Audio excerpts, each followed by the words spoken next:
Hello.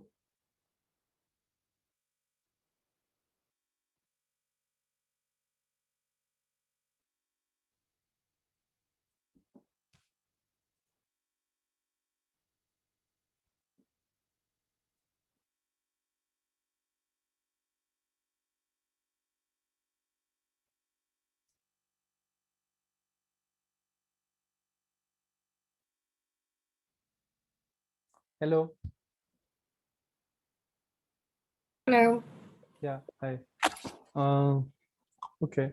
So we were doing gravitation, and in gravitation, we had discussed basically gravitational field and potential, right? Yes. So what I will do today is try to basically finish up the rest of the sections. Once this field and potential idea is clear and you know how to calculate field and potential in different situations, then the rest of the chapter is pretty straightforward. Okay. Okay. That is the main thing, the learning of how to find out field and potential in different settings. Okay. Okay. So we have already discussed it enough. I think if there are any doubts, you can ask me. uh, in different cases the derivation has been shown in the book. Yeah. Eventually you have to realize that for spherical shells and spherical solid spheres, right, field and potential behave as if it is a point Point particles. particle if the particle is outside the shell or Right. outside the sphere. Inside the sphere or the shell, it is slightly different. So be careful about those cases. So what you should do is make a table with field values for spherical bodies, either shell or solid sphere, outside, inside, both field and potential. So field inside is zero, potential inside is constant, right? Yes.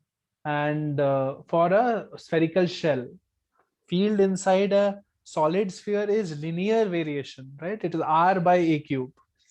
Yes. Potential inside a solid sphere is a weird variation where minus 3 gm by 2 a cube 3 a square minus r square, something like that. Yes. Minus gm by 2 a cube 3 a square minus r square. R is the variable part, right?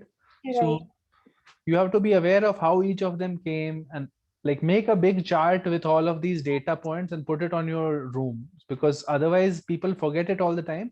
And maybe give hints for how the derivation was done also. Okay. So Okay. otherwise you will forget it, and the point is that it's not just relevant here, it will be same derivations will be there in electric field, so you have to do it anyway. All good. So what we'll go on to right now though is the section 11.9 in HCV, which is talking about the variation in the value of g. So he's saying acceleration due to gravity is actually given by g is equal to force on a particle by the mass of that particle, right? Yes. So if a body is near the earth, right, so it experiences some force due to the gravity and it has some mass, so its acceleration will be f by m. Now this force, if it is close to the surface of the earth, right, this distance will be almost the same as capital R, which is radius of the earth, right? Right. The force, actually force of gravity will be gm capital M by whatever is this distance, right? So r square, right? Yes. And acceleration due to gravity comes out as gm by r square, right? Small r square, which is small r is the distance to the point, right, from the Yeah. center. However, in most cases, what we can write is that small r is equal to capital R plus h, right? Height above the earth's surface. Yes. So g becomes gm by capital R plus h whole square. Here, if you can take out the r square from here, it becomes 1 plus h by capital R whole square, right? So if Yes. the point is above the surface of the earth, this is for above earth's surface, right? Yeah. Then what we get is gravitation acceleration is gm by r square multiplied by 1 plus h by capital R to the power minus 2, right? Right.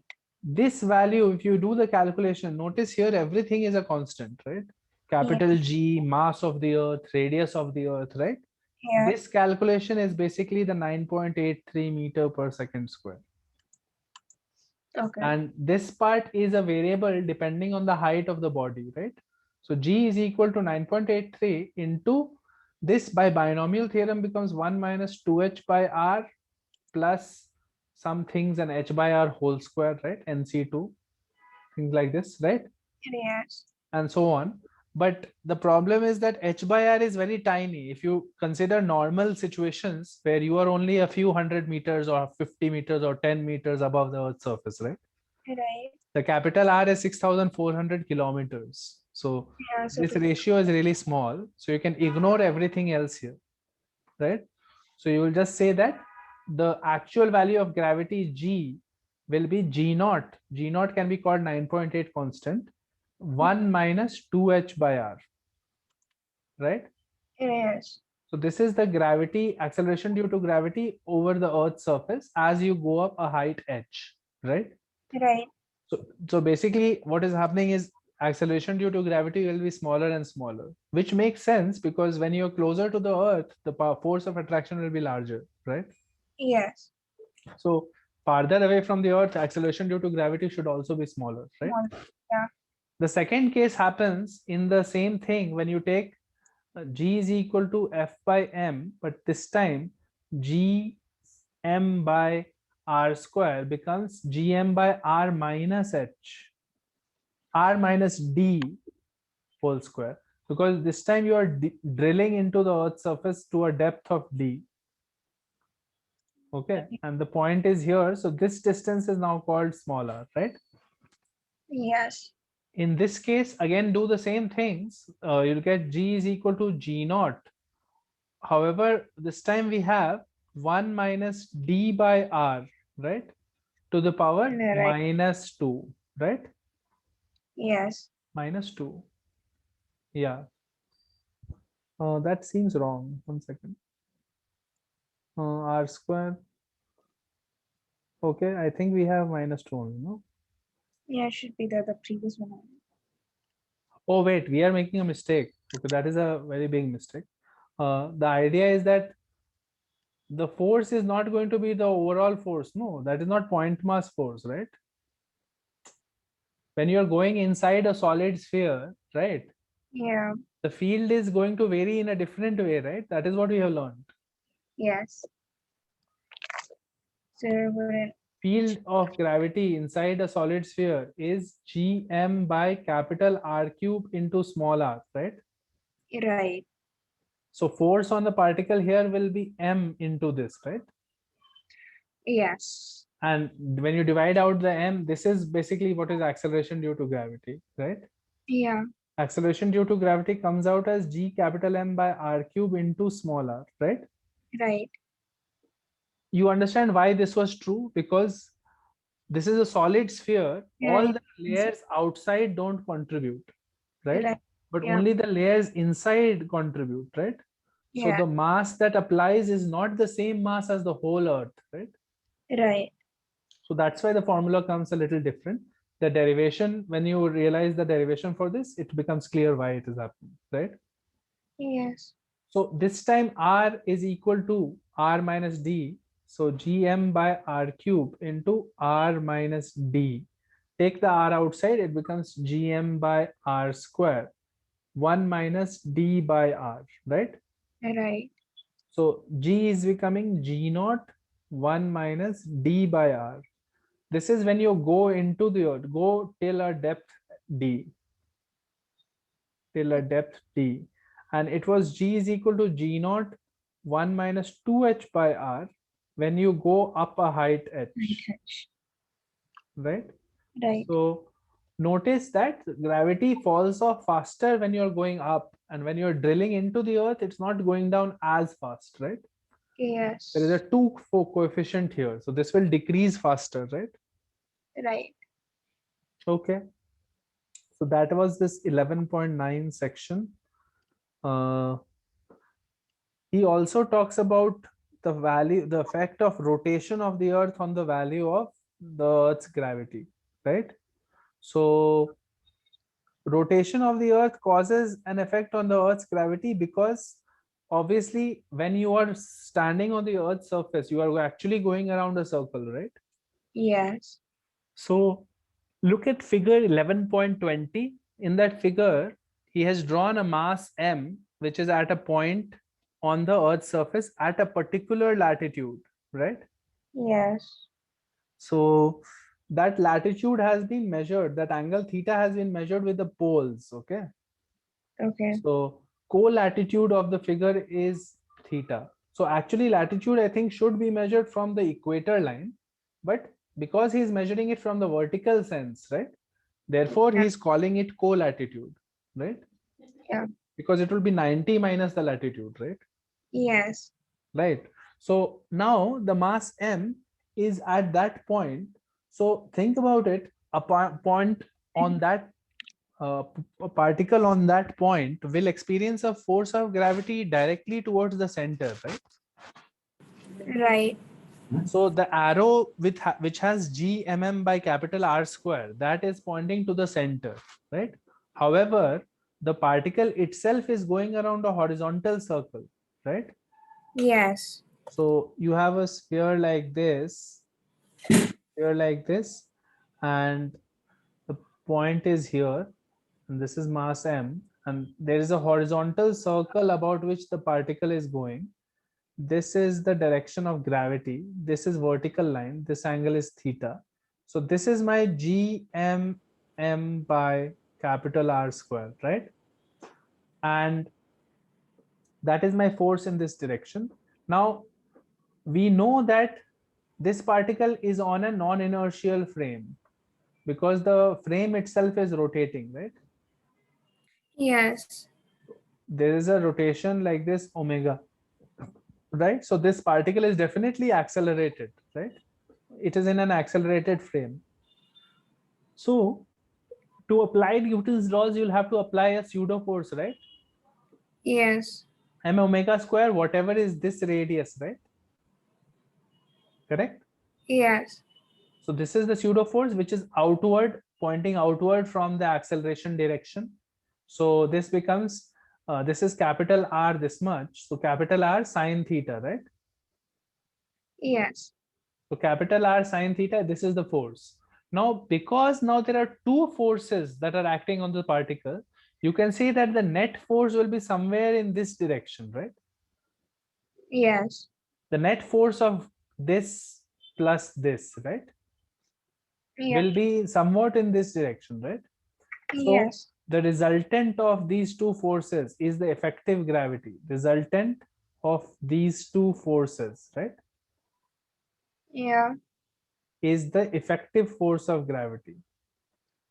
The effective force of gravity, right? So, so what we know for sure is that it clearly depends on the theta angle, right? Yes. Correct. Yeah. So if you notice that this angle will become 90 minus theta, so this angle is 90 plus theta, right? Correct. Yes. So resultant of these two forces magnitude, let's call it for now Fg, and let's call it Fc for centrifugal, right? So resultant would be root over Fg square plus Fc square plus 2 Fc Fg cos 90 plus theta, right? And cos 90 plus theta will be Sine theta. minus, Yeah. right? You're right. It will be minus, no? Cause yeah. Because it's the cos of an obtuse angle, no? It would come minus sine theta. Minus sine theta. Yeah. So you get F resultant is actually not, it definitely depends on the theta, right? On the latitude. Right. On the angle theta, F resultant definitely depends on that, right? The latitude. So at different latitudes, it will be different values, right? So when theta is equal to 0, right? Theta is equal to 0 when particle is at the north pole, right? Yes. Then F resultant will be the maximum, see? Correct? Correct.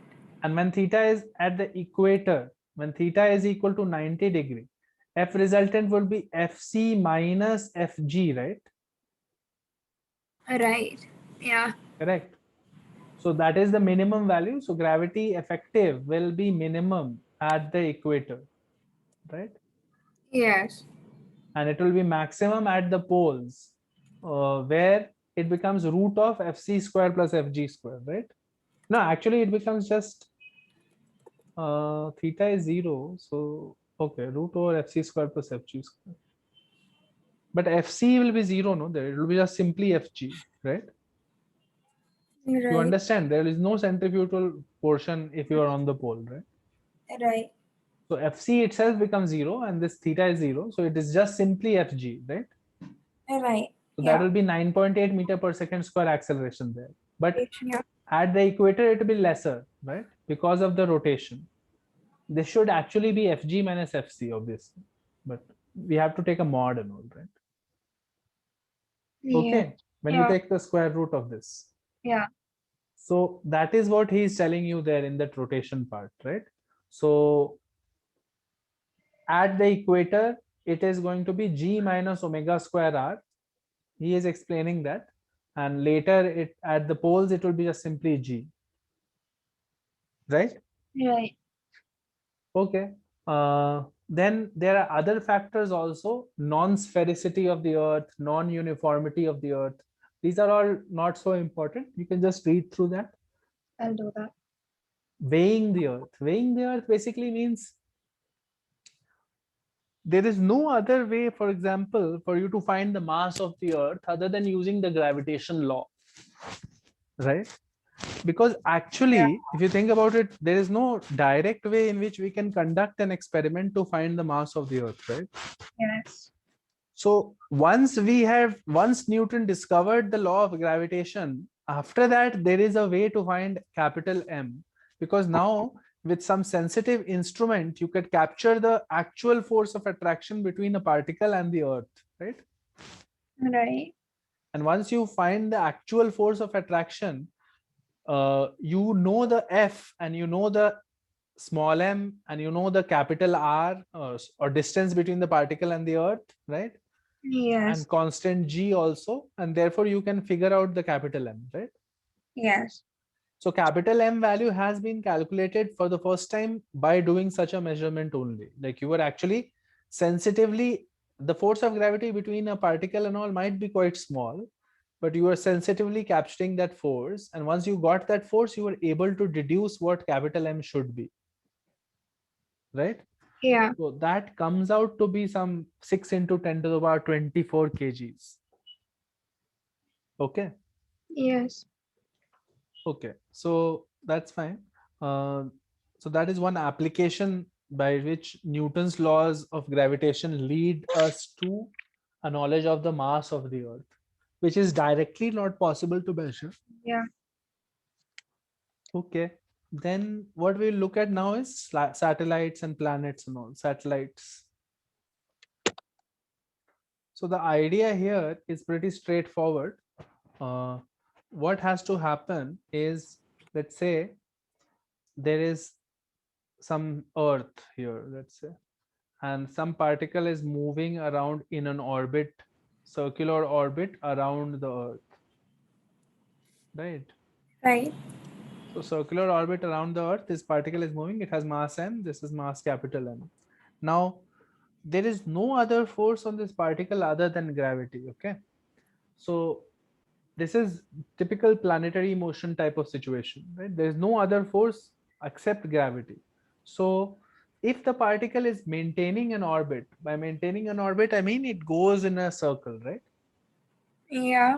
If it is able to maintain an orbit, then what that means is that the only thing that is providing the centripetal acceleration, right, only thing that provides the centripetal acceleration has to be gravity, right? F gravity must be equal to mv square by radius of the orbit, right?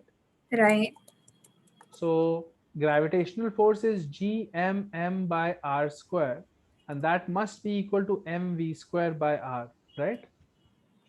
Yes. Correct. Yeah. So we get mm cancels and we get v square is equal to gm by r, right? Yes. R also one power got cancelled. So we get velocity of the particle will depend on the size of its orbit, right? Or speed Yeah. of the particle that is going around, right, will depend on the size of its orbit. So you realize here that if the radius was smaller, the speed must have been higher, right? Yes. If the radius is small, the speed is high. If the I radius is big, it is slow. slow. Yeah. So that sort of makes sense because you realize that there is an attractive force, and if the particle doesn't have to fall directly on it, right, Yeah. then it must go really fast, right? Yes.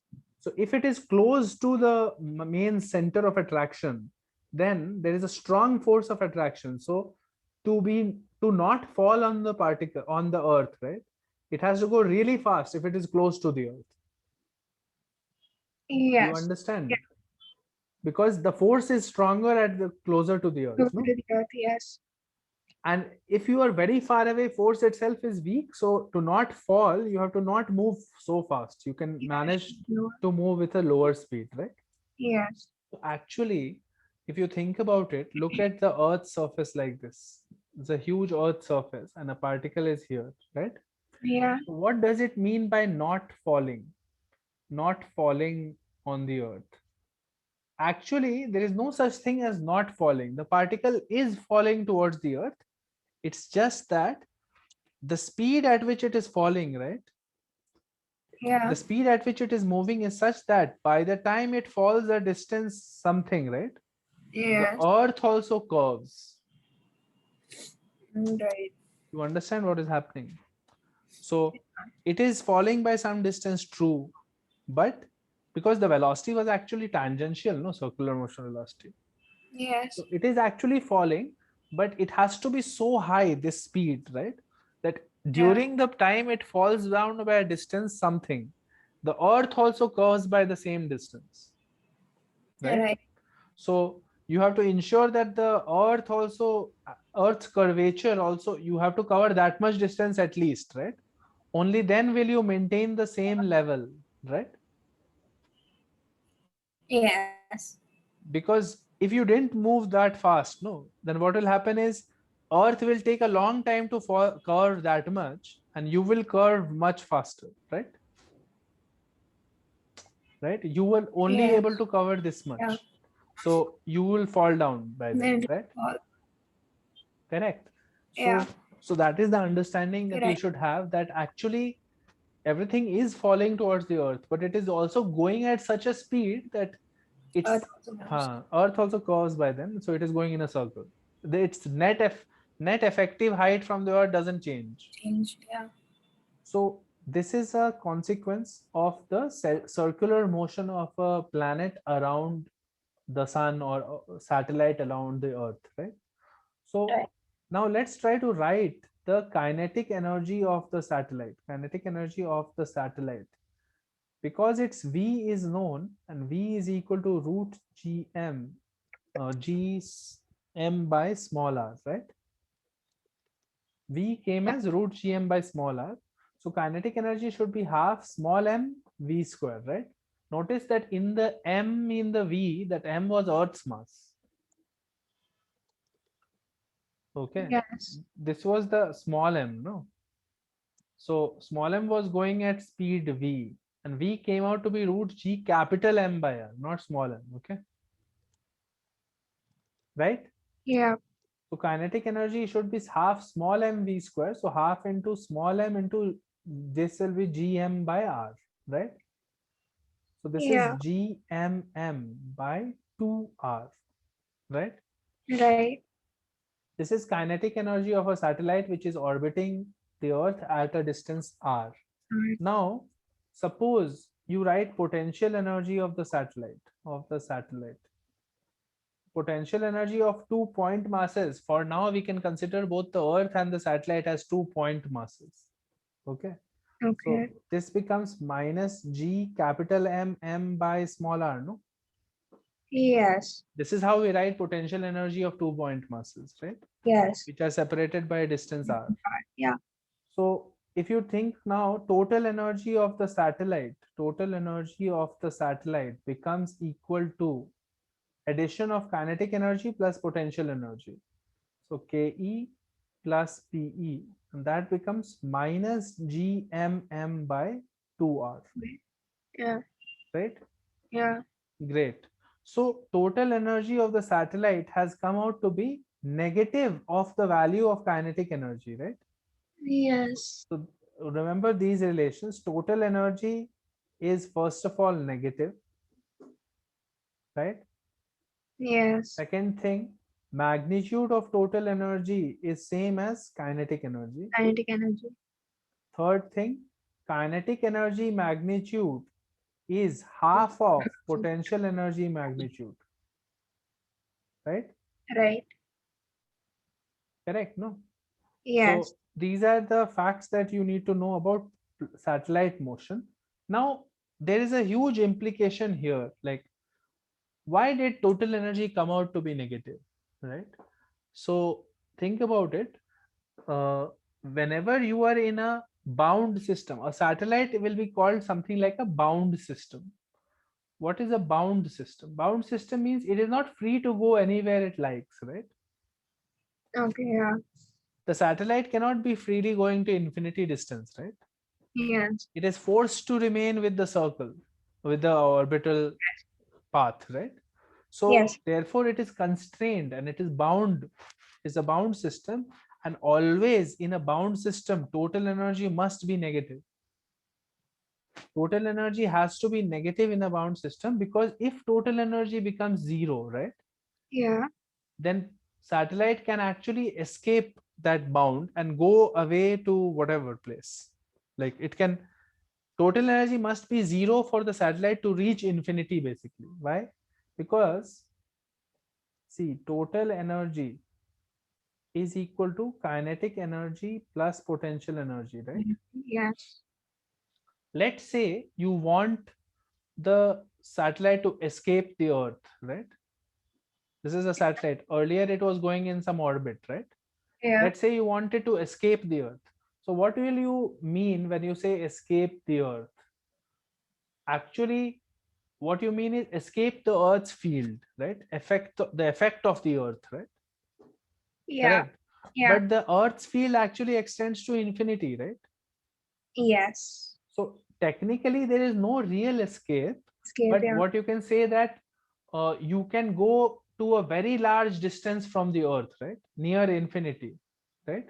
Right. If the particle was able to go to an infinity distance from the earth, right, the field will become almost zero, right? Zero. Yeah. So that will be almost escaping the earth, right? Right. Because the effect of the earth will be negligible there, right? Yes. So that could be called our escaping the earth, right? So now think about it. What is the total energy of the particle here? Total energy of the particle here, right? So if I started out with some kinetic energy plus potential energy, right? Correct. Yeah. If I started out with that energy, kinetic energy, potential energy, then as I go farther and farther away from the earth, right? So, Yeah. so, so as long as I am at a finite distance, I have not really escaped. No. As long as I am at a finite distance from the earth, I have not really escaped, because there is still effect of gravity at that point, right? Yeah. So, so you should realize that if I want to go away from the earth, I am doing work against the earth's gravity, right? Yes. Like, because ultimately earth's gravity wants to pull you towards the earth, right? Yes. If you did not do any work, if you didn't do and resist at all, then you would be pulled towards the earth actually, right? Yes. So Yeah. to go away from the earth, you will have to exert your own force to conquer the force of gravity, right? Yes. So you will have to do some work against force of gravity, only then can you go away, right? Right. So when you do work against some force of gravity, right, your kinetic energy should decrease, right? Yes. Basically, if I apply work energy theorem on your body, work done by you on yourself should not be counted, no? Yeah. So work energy theorem, if you apply on this body, the only force that does work is gravity, but it does Gravity. negative work, right? Yeah. Because you are going away from the earth, right? Yes. So gravity does negative work. So change in kinetic energy should be negative because that is the only force that is acting on you, right? Yes. So basically what I'm saying is if you go against gravity, your speed will slow down, right? Yes. Right? Because Yeah. it will decelerate. No. Yes. So if you go like that, your speed should come down. So your kinetic energy is progressively coming down as you go further and further away, right? Yes. So as long as you are at a finite point here, right, you are still in the field, right? You are still in Yes. the field. Yeah. So if I say that what is the energy required to just escape the earth, right? Or what is the speed required to just escape the earth, right? So Yeah. what I mean to say is it will escape to infinity and just about manage to reach infinity, right? Yes. So just about manage to reach infinity means its kinetic energy must have been some value which was slowly reduced till zero here, right? Yes. So understand that clearly that if your kinetic energy became zero before infinity, right, you will return back to the earth. No, Yes. like suppose you wanted to escape and your velocity became zero at this point, right? Yeah. Then You return after that point, though, you will be pulled back. No, back. Yeah. right? As long as you still have velocity which permits you to go ahead, you can go ahead, right? Yes. Right. So that is what I'm saying. So if you have to escape the earth, you have to technically reach the infinity point, right? Yes. And with the minimum amount of energy that will be required is to make the velocity zero at infinity, right? Just about hit zero at infinity, right? But now you will not be trapped back to earth because your field is also zero there, right? Yeah. Makes sense. Yeah. So to escape the earth, your kinetic energy at infinity must be zero. You. This is the minimum kinetic energy. Like you can obviously escape if you give more kinetic energy than that, right? Yes. Like it is fine to give more energy, but at least this much must be provided, right? Yeah. So minimum kinetic energy at infinity distance will be zero, right? At infinity is zero.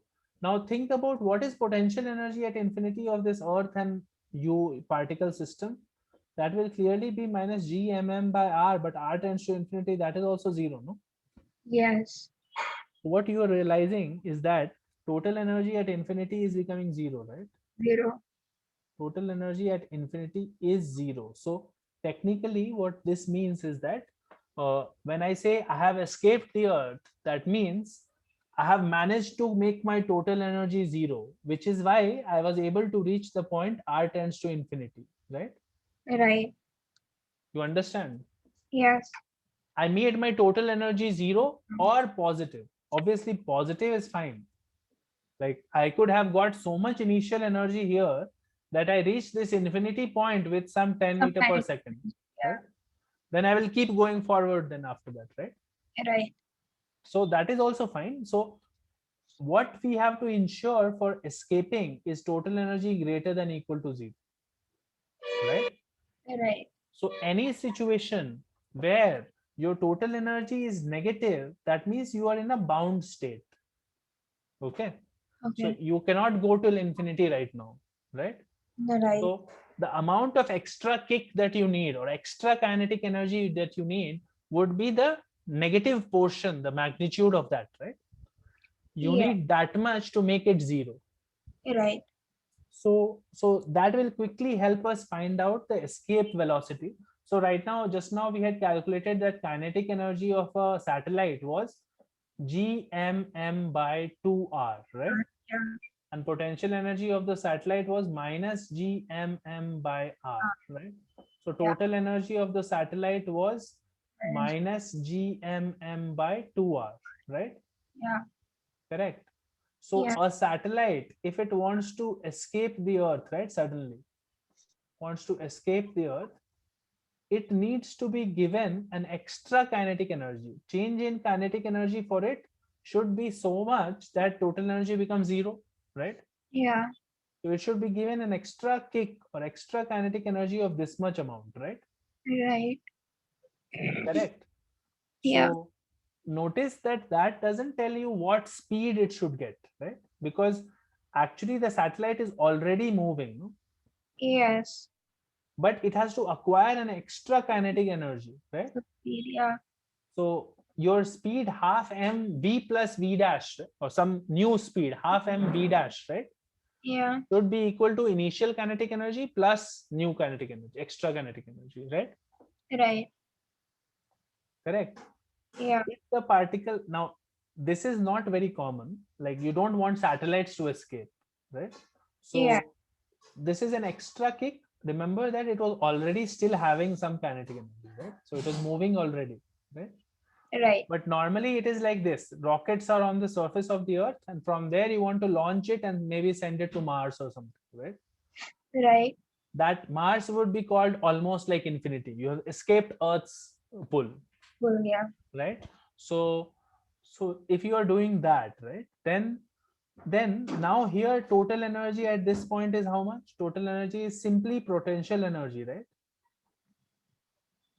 This is the potential energy at this point. This is the Earth's radius, right? Yes. The potential energy of the rocket is minus gmm by capital R. Now kinetic energy of the rocket is initially zero, right? Yes. So what, it was stationary, it was standing there, right? Yeah. And then it has to be given enough kinetic energy to be able to escape the earth, right? Yeah. So total energy is this plus this. You want to make total energy zero or greater, right?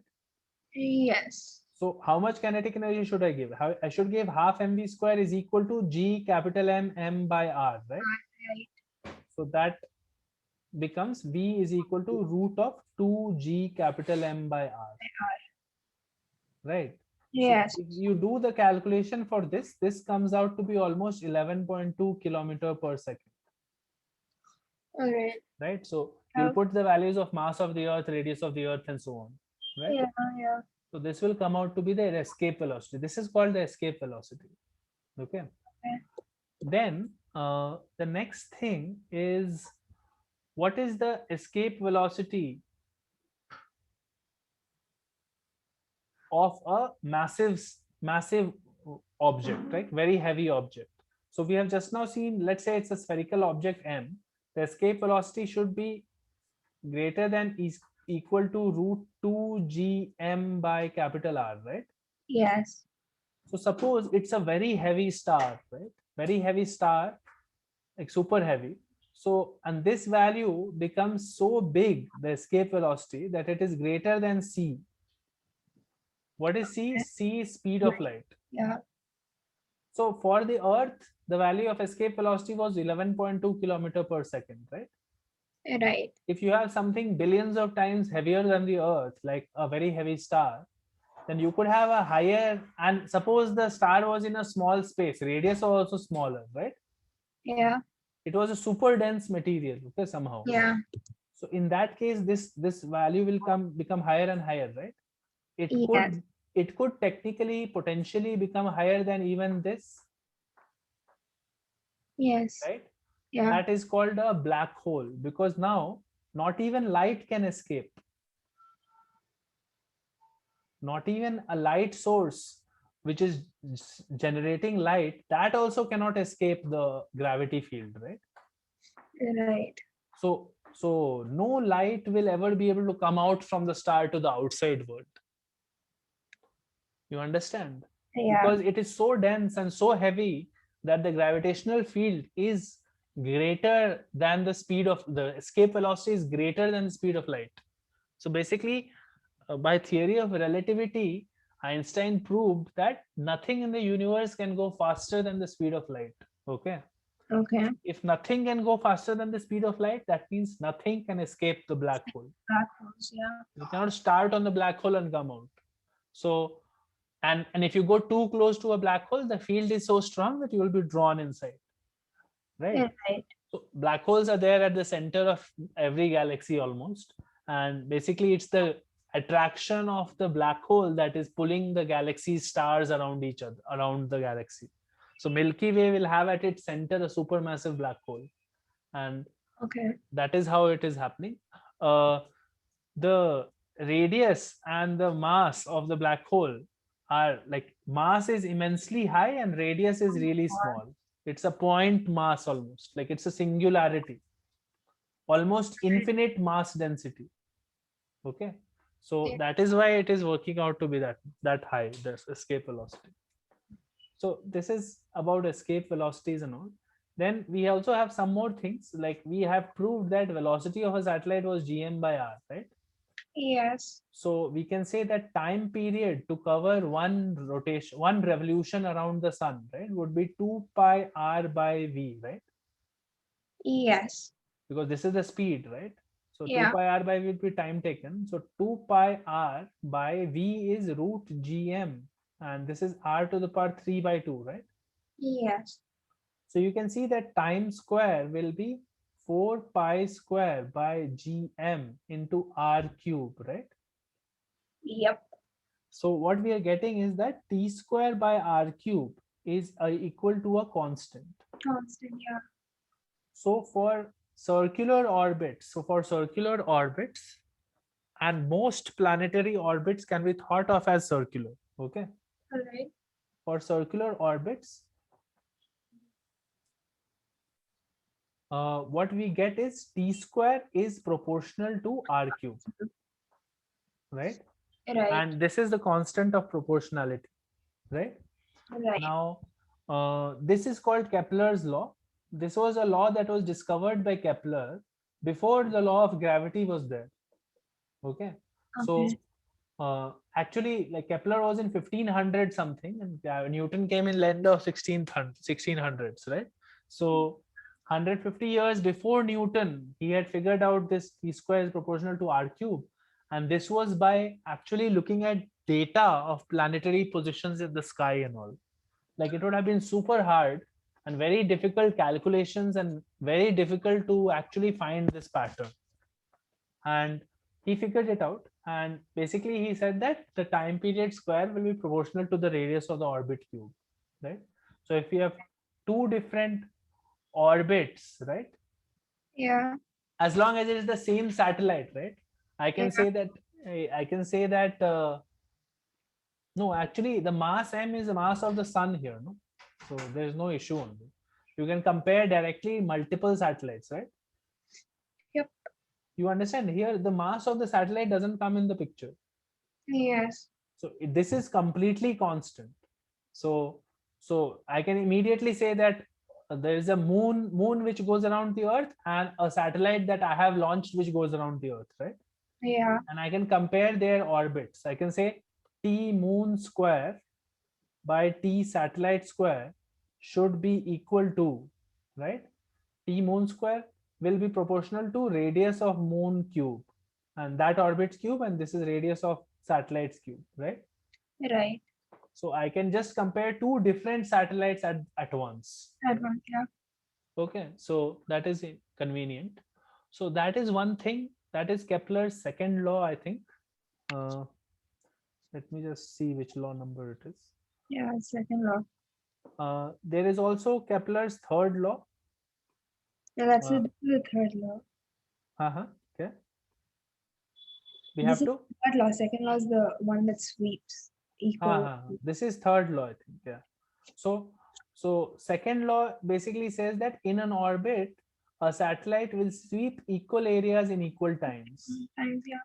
Right. So okay, so this figure is wrong. So what will happen is this area will be same as this area, and it makes sense because we just now realized that if you are farther away, you go slower, right? Yes. And if you are closer, you go faster, right? Faster. Yeah. So when you go closer, this radius vector is small, but the fast speed is fast, right? Yeah. So the angle becomes bigger. And when you are away from the or sun, your radius vector is big, but your speed is slow. So this angle is small. And it is in such a way that dA by dt, area swept per unit time, is going to be constant. right? Right. For any satellite going in an orbit, right?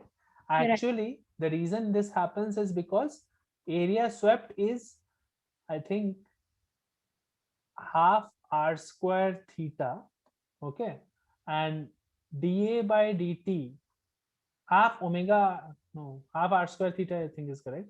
dA by dt will become half r square d theta by dt, which is omega, right? Yes. And then if you add a mass of the satellite and divide by the mass of the satellite, m omega r square becomes L, right? Right. So this dA by dt becomes L by 2m. Yeah. Now think about it. Uh, the satellite M is moving in the plane of the sun, right? Sun here, and this is satellite. It is in the plane, and the force is central. The force is towards the center of the sun, right? Correct. Yes. So torque of that force would be zero, no? Because Yeah. R cross F will be zero, no? R is like this, force is like this, right? Yeah. Torque of that force is zero actually, right? And there is no external torque on the system, right? There is Yes. no other force on the mass. There is only gravity, and gravity applies no torque, right? About the sun, right? Yeah. Correct. So total torque of the total torque on it is zero. So therefore, angular momentum has to be conserved, right? Correct. Yes. So Yeah. angular momentum will be conserved means L is constant. If you measure the L about the sun, right, for M, right, L is fixed in magnitude, correct? Yeah. And obviously mass is constant. So this L by 2m is constant. No? Yeah. The way we have found this is we are approximating this area as a right angle, as a triangle simply. Forget about the arc, approximate is like a triangle, right? And let's say this is r plus del r, and this is r, and this is d theta, right? Correct. Yes. Yeah. So I will say take a very short time interval. So the area of this triangle can be written as half r sine d theta, right?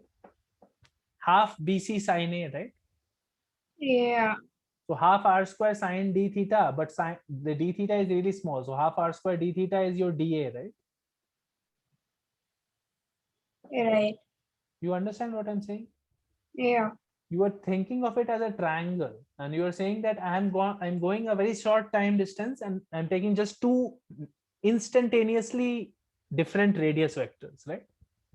Yes. So the area swept in that tiny time will be simply r into r and sine of half bc sine a, right? Yeah. So this becomes half r square d theta, and you get dA by dt becomes simply half r square d theta by dt, right? Yeah. So half r square d theta by dt, and that d theta by dt was what I called omega, right? Yes. And then did m by m and got L by 2, right? So Yeah. Kepler's law, which he again found by experiment, okay, he actually found it by experimental data, okay. But now because we know gravity, we know Newton's laws, we know angular momentum concepts, it is very clear to us why it is happening. Because dA by dt is coming out to be the ratio of angular momentum and mass. So obviously that is going to be fixed because this is a system where net torque is zero, right? And you measure the Yeah. angular momentum about the center of the sun because from that axis only net torque was zero. See, if Yep. you choose any other axis, right, net torque will not be zero because force of gravity will have a torque about this axis, right? So you cannot conserve angular momentum about this axis, right? The only axis you can conserve it about is this, because here torque will be zero because r vector is like this, force vector is like this, right? Yeah. Yeah. So this is the second law also says that they move in elliptical orbits, right? Planets move around in elliptical orbits, and always the area swept is equal. Equal areas are swept in equal times, right? Yeah. And the explanation for that is this. About the elliptical orbit stuff, most planets, the ellipse is almost close to a circle. So ellipse, the eccentricity of the ellipse is close to zero for say Earth and all. Some planets are quite elliptical, where eccentricity is substantial. But if your eccentricity is close to 0, you are almost a circle, right? Correct. Yes. So most of the circle derivation, so the formula for speed of the satellite, which we had gotten like this, right? That was assuming it was a circle, right? Assuming circular motion. Yeah. Correct. So this is not an accurate formula for planets. So Right. actually, like this distance and all is not always fixed, no? Yes. So actual formula will be slightly more complicated, but we are not doing that analysis right now. What we are going to do is most of the time assume that it is circular orbit, right? Yeah. If there is a question about elliptical orbit, suppose in a question they ask, okay, wait, the particle is moving around sun is one focus, planet is moving like this, right? Right. And it was here at this time, after 6 months it is here, right? Right. What can you say about this velocity and this velocity, right? Yep. Correct. So in that case, I don't have this formula that I can use because they're clearly mentioning that the orbit is elliptical, right? What I can do on the other hand is that I know one fact that L is conserved, right? Yeah. L about the sun will be same, right? No matter what happens. Correct? Yes. So I will use that and I will say, this is say R1, this is say V1. So I have M V1 R1 should be equal to M V2 R2 magnitude, right? Yep. And by the geometry of the figure, I will be able to get some sense of this R1 and this R2, right? Because on an ellipse, any point on an ellipse, the distance from the focus is simply A plus EX or A minus EX, where X is X comma Y. Okay. Right. So actually, like if I think about it, this distance will be A plus EX if this is X comma Y. Okay. Because the other focus distance is A minus EX. So sum of the distances Yeah. to the two foci is adding up to 2A, right? Yeah. So if I know your coordinate and all somehow, no, if I set up an origin and stuff here, right, I can somehow say things about this distance, right? Right. So R1 will be something like A plus EX and all, right? If you set up some coordinates somewhere, right? So you can do some geometry stuff and you can find out this distance also in a similar way, right? Correct. This distance in this case would be A minus EX because this one would be A plus EX. No, actually, because X is negative, A plus EX is smaller, right? You understand? For this point, your center of the ellipse is 0, no? So X is negative here, right? So if you Yes. do A plus EX, this distance is smaller and this distance is A minus EX, Yeah. right? Yeah. So it still works out that sum of the two focal distances are 2A, right? Yes. So basically use A plus EX and X is the coordinate. Like use your standard ellipse knowledge, right? This is the center of the ellipse and these are the two foci. One of the foci will be the center, will be the sun. So what I want you to be able to do is conservation of angular momentum, right? That can happen, right? Also, what will also be true is energy will be conserved, total energy.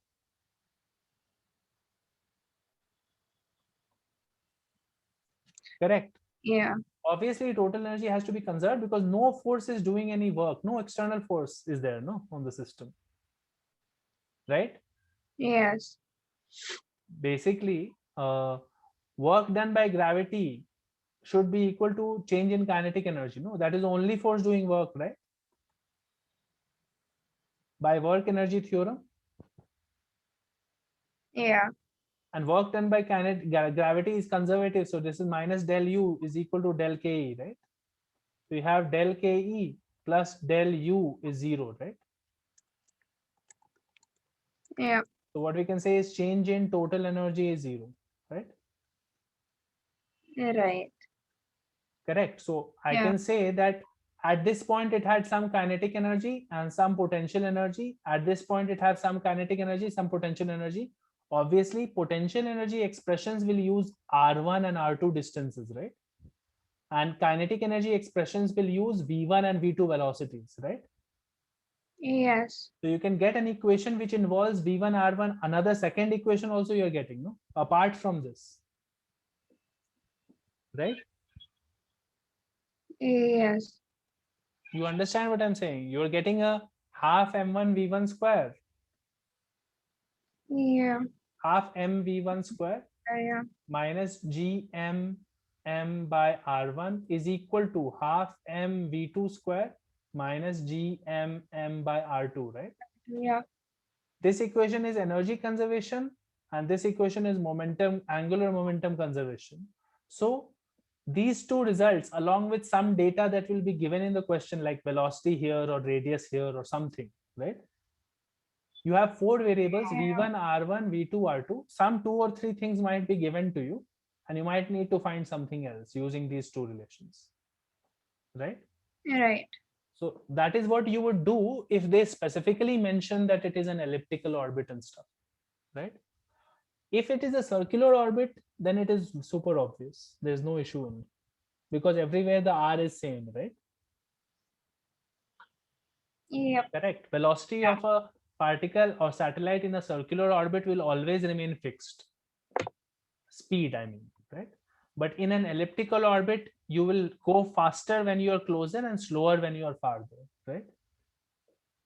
Yep. So Yep. that you should be clear about.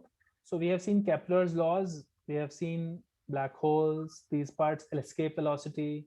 So that is the end of the chapter. Gravitational binding energy, this is just a random term. So what he's saying is, we have seen that if a particle of mass m placed on the earth is given an energy half mu square is equal to gmm by r or more, it finally escapes from the earth, right? Yeah. The minimum energy needed to take the particle infinitely away from the earth is called binding energy of the earth particle system, right? Thus Right. the binding energy of the earth particle system is gmm by r. So this idea is basically the same thing that I was describing. It's just saying that what is the minimum energy needed to make total energy zero, right? Yeah. That much energy is required to make total energy zero and therefore escape, right? So Ye- so that will be the binding energy idea, right? Yes. Okay, so that is clear, no? Yeah. Okay, so then we are done with the chapter theoretically. Now it's important you do all the examples, and 30 or so questions are there, I think. Not too many questions in this. 40. 40, yeah? Okay, so 40 questions are there. It's important to do all the examples here and all the 39 questions here because there are many concepts, right? It's not a small chapter. Yeah. It feels like the number of questions is small, but the concepts are too many new concepts, right? So make sure that you attempt every question as much as possible. Have you tried some questions? Yeah, I did. Do you have any doubts? Yeah, I had a doubt in the eighth one. So, okay. So eighth one is semicircular wire has length L, mass M. A particle of mass M is placed at the center. The traction on the particle due to the wire. So take a wire, semicircular wire, length L, mass M, and particle of mass M here. Find the attraction on this due to the wire, right? Now, we know that attraction at any point will be due to the field at that point, right? Right. Yes. Force of attraction that this mass m will feel will be F is equal to m into the field at that point. Yes. So all we have to do is calculate the field here, right? Yeah. Due to this. So that is not going to be difficult. First of all, we'll notice that any mass here will attract it like this, and any mass here will attract it like this. So technically, this attraction and this attraction will cancel, right? Yes. Because it is symmetrical. So there will be an opposite mass here also, right? So Yeah. the net attraction will be in a vertical direction. So I am only concerned with the y direction, right? Y direction of this field. Right. So I will take a dm element here, and this is at an angle theta, let's say, and this radius is length m mass L, right? So L only I can convert to the radius, right? Yes. L should be equal to pi r, right? So radius is L by pi, correct? Yes. So this dm will be m by L, which is mass density, into r d theta, right? So L by pi into d theta, right? Yeah. M by pi d theta is my dm, right? Correct. Yes. So attraction due to that, dE, field due to this will be in this direction, and that will be g dm by r square, right? Yeah. So this becomes g m by pi d theta by r square is L square by pi square, right? So this becomes gm by L square by pi, and pi square goes on top, so pi comes on top, right? Pi square goes on top, so this is d theta, right? Now, which is this dE is not what we want. We want d is sine theta component, right? D is sine theta, Right. right? Because actually the horizontal components cancel and vertical components matter, right? Yes. So d sine theta is basically gm pi by L square sine theta d theta. And I want to integrate this to add up all such components over the whole thing. So gm pi by L square comes outside, and sine theta d theta I have to integrate from 0 to pi, right? Yes.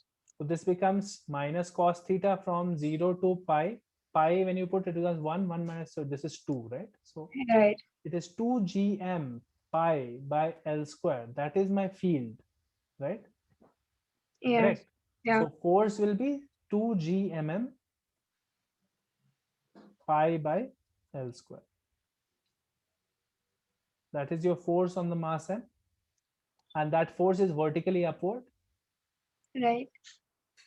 So that is how you do. You have to do a integration and a field calculation. So if you are facing difficulties, go back to the theory and see how he is differentiating, how he is integrating. Okay. Or also you can also look at the examples that he has done. So look at the examples, how he integrates and all. Okay.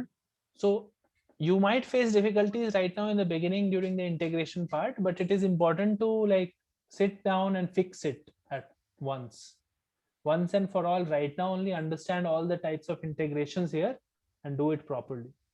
Because if you leave it for later and if there are doubts remaining, then later it becomes a problem. There is no later, okay, in this one. Yeah. You have to do it now only. So because again soon it will be used again, so might as well learn. So spend some more time, do the exercises a little more, and what we'll do is we'll finish all the discussion of questions and examples and all in the next class. All right. Okay. You have any other doubts? In ninth one, I actually like started doing it, and then I wasn't able to integrate it. Okay, so start doing it again. Integration will be by a substitution in ninth one. Ninth one, you would get an integration which looks like something like this. I got 2 GMD by L. Something like this, right? Yes. DX. Something like this integral will come. Yeah. So if you have an integral like this, the substitution, if it is with respect to dx, for example, use a trigonometric substitution to remove the root. How can I remove a root by trigonometric substitution? Use this. All right. So this becomes x square plus a square becomes a square sec square alpha. So Yeah. top part will become a tan alpha, and then differentiation of this will be a secant square alpha d alpha, right? And Right. denominator will become a sec alpha, right? Something like this. Yeah, it's 3 by root to the power 3 by 2. 3 by 2, then it will be better. If this is 3 by 2, it will become power 3 or something, right? Yeah. Let's see it. You try it. I don't know the exact integral, but otherwise it will work out. Okay. So 1 a square plus a square tan square is coming this, and root is at least going away, right? Yeah. And then I think it cancels out nicely. So right now it is something is going wrong here, but I don't think there is an x here or something. Maybe it's not an x. There's only dx by d square plus x square whole to the power 3 by 2. What?